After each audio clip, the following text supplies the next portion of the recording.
Hi, everyone. Welcome back to the Book Beat. I'm Jean-Noel Bassoir. So we have Julie Simon with us in studio now, and she is a licensed psychotherapist and a personal trainer and a life coach. And gosh, you do a lot of stuff. Anything else I've forgotten? What else? I wrote a book. You wrote a book. And the book, hold it up. The book is called The Emotional Eater's Repair Manual, a practical mind-body-spirit guide for putting an end to overeating and dieting. And it's by a great publisher, put it out, New World Library. Aren't they? Did you? Hope you had They're wonderful. They are wonderful, aren't they? Yes, and when you were saying that some publishers drop you after 2 weeks, they keep going with you for 6 months. They do. It's a small company up in San Rafael, right? Yes, and absolutely wonderful. Yeah. Once the previous publicist, she was there for many years, Marjorie told me that when they get a submission in, that everybody reads it. And It's like a family, right? Uh-huh. So it was a good experience working with them? It was a wonderful experience working with them. From the editing to Mark Allen himself called me when he was, considering my book. From the editing all the way to, cover design, they're great. All the way to, getting endorsements and everything. They really supported and publicity. you. They so support you with publicity. Yeah. This is how publishing should be. And I think that because a lot of publishers aren't like this, I mean, this has contributed to the rise of self-publishing where authors just, hit walls, and it's just hard to go on. So you do it yourself, right? Right. And when you've had an experience your first time like this, you think, why would anyone self-publish? Right. Well, you got a great publisher. So now emotional eating, of course, I want to get your new take on it because, I mean, we've been told that we eat emotionally. The term's been around for a long time, right? So what is it that you have that's a new piece of this puzzle? Okay, that's a really great question. When you think about when someone finds themselves regularly overeating, snacking mindlessly, binging regularly, they generally think that they lack willpower. They generally think that there's something wrong with them. They just cannot stop doing this, okay? And so what I found over the course of time in my own recovery, because I was an emotional eater, I consider myself a recovered emotional eater, was that it was a complex issue. And it wasn't just about calories in, calories out, how much are you exercising, but it had to do with emotional issues. It had to do with spiritual issues, and it also had to do with your body sometimes being out of balance. The modern foods that we're eating are really throwing most of us off kilter. But we do sometimes eat for emotional comfort, right? We all do. Yeah. We all eat emotionally. The question is it affecting your health? Is it affecting your weight? Is it a problem for you? Because we all, if you sit and have a couple cookies, it's probably for pleasure. It's probably an emotional eating. But are you doing it regularly? Is it affecting your life in some way that isn't working for you? So once we determine that, let's say that we see that, and then what's the next step? How can we get out of that frame of mind? How can we stop doing it? Well, the next step, and this is why I wrote the book, is that we have to start doing a little sleuthing. Okay, so we have to begin to understand, is the bulk of your overeating caused by emotional issues? Are you missing some self-care skills that you might have learned in childhood that maybe you didn't learn in childhood? Okay, is the bulk of your eating due to the fact that your body is significantly out of balance from modern day foods, from lifestyle, lack of sleep, not enough exercise? Or are you out of balance because in some way you're spiritually out of balance? You have what I call spiritual hunger. You're longing for more peace and joy and purpose and passion in your life.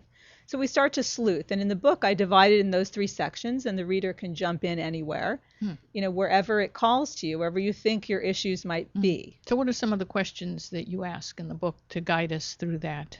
Well, let's say most people have a sense what their overeating is about. So most people will say, yeah, I think maybe I'm missing some self-care skills. I think I eat emotionally. I eat let's take a typical emotional eater. A typical emotional eater will use food to dull or tranquilize emotions that are difficult to cope with. Just zone out.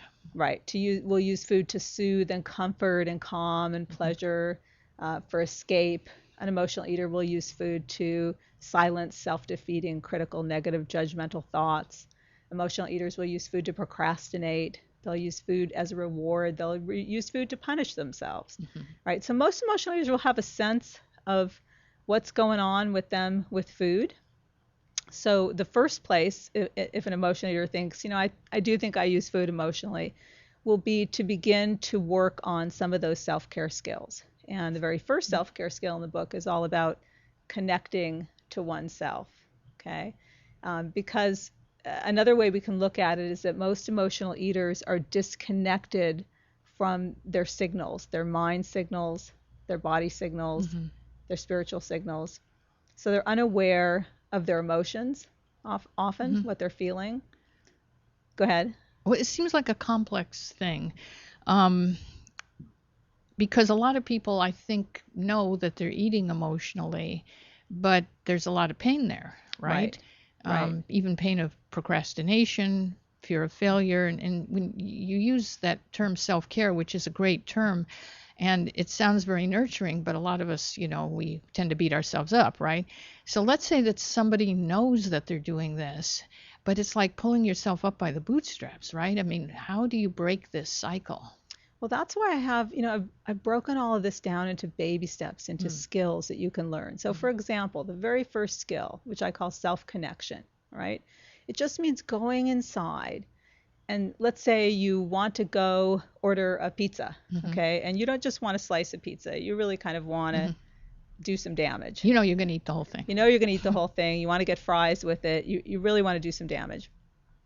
I ask you to pull back for a second before you order the pizza and ask yourself, what is it that I'm feeling, okay?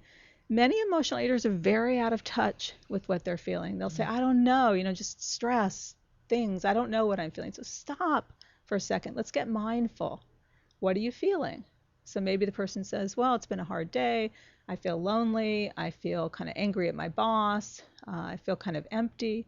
Okay, what are you needing?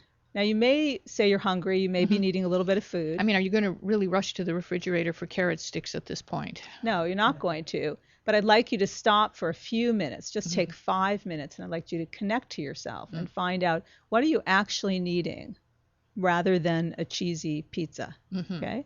The person might stop and say, I think what I'm needing is some comfort. I think I'm needing some reassurance. I think maybe I'm needing some hope in my life. Okay. And the third part of that, this step is called self-connection, and we do it through an inner conversation. So I'm having an inner conversation with myself. What am I feeling? What do I need? I don't need a cheesy pizza. And then we access an inner nourishing voice. This addresses what you said before, that we're so hard on ourselves. We're so critical of ourselves.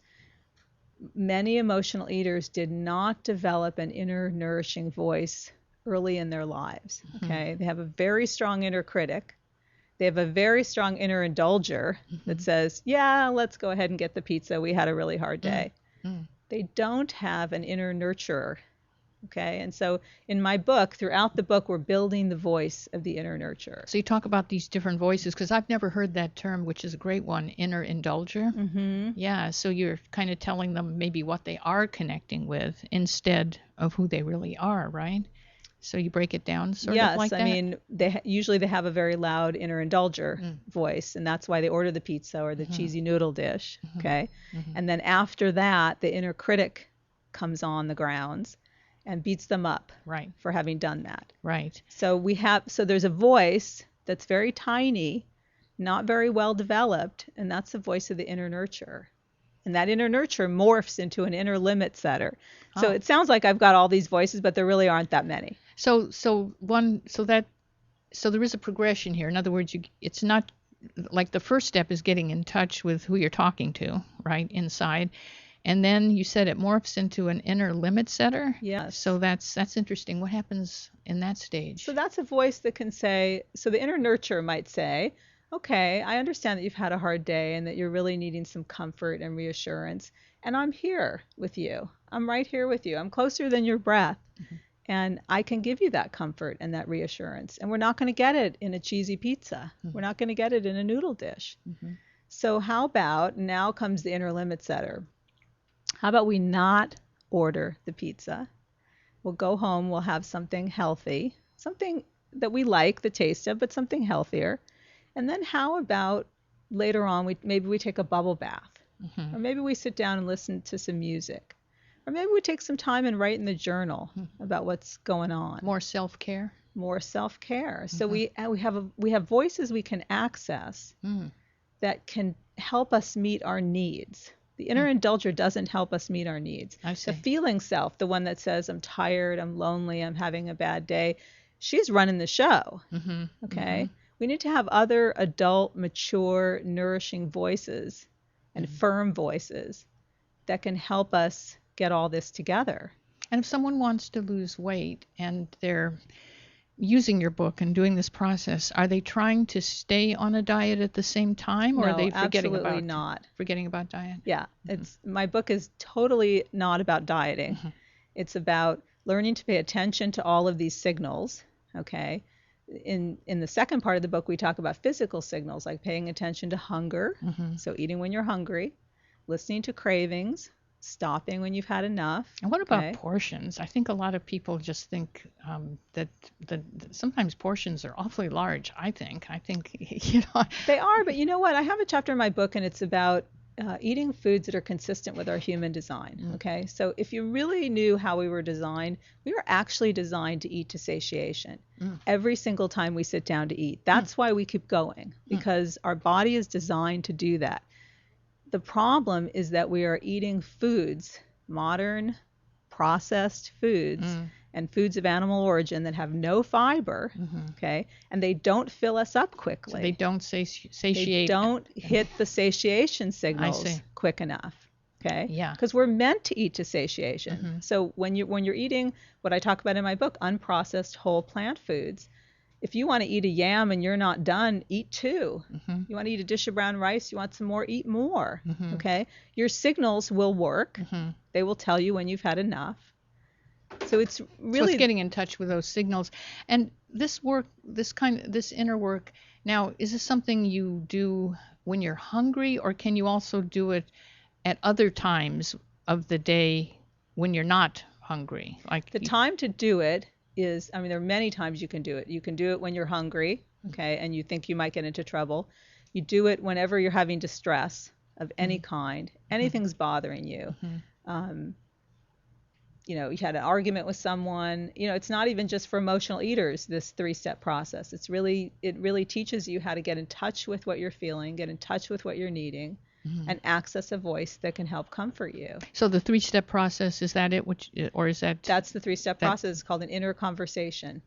So review those steps again. So step 1 is, what am I feeling? Okay. So whatever the situation is causing distress, I just had an argument with my mother. I just, came home from work and I want to have a binge. Okay. Step number 1, what am I feeling? What am I feeling? Really address all the feelings, not just one. See if you can address many. Right. I feel, it's just 3 words. I feel angry. I feel sad. Step number 2, what do I need?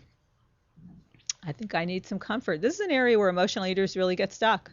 They'll turn to me and they'll say, I haven't the faintest idea what I need. What I need is chocolate. What I need is candy. No, maybe what you need is reassurance. Maybe what you need is support. Maybe what you need is downtime. Okay. Step number 3, access that inner nourishing voice that can step in there, comfort you, soothe you, and reassure you that you can meet your needs. And where can we get the book? We can get the book at my website, which is overeatingrecovery.com, or Amazon, Barnes & Noble, any of the online booksellers. Yeah, with New World Library, you're in real bookstores if you can find one, right? That's right. Well, this is great. Thank you so much for being here. And hold the book up one more time. So, and it's, say the title. It's The Emotional Eater's Repair Manual. You want the whole title? I love the whole, say the whole title. It's The Emotional Eater's Repair Manual, Practical Mind, Body, Spirit Guide for Putting an End to Overeating and Dieting. I have to look at it myself for so long. So this sounds really interesting if you need a good read and if you need to lose weight at the same time that you're reading, this is your solution. So thank you, Julie. Thank you for Thank being with you. us.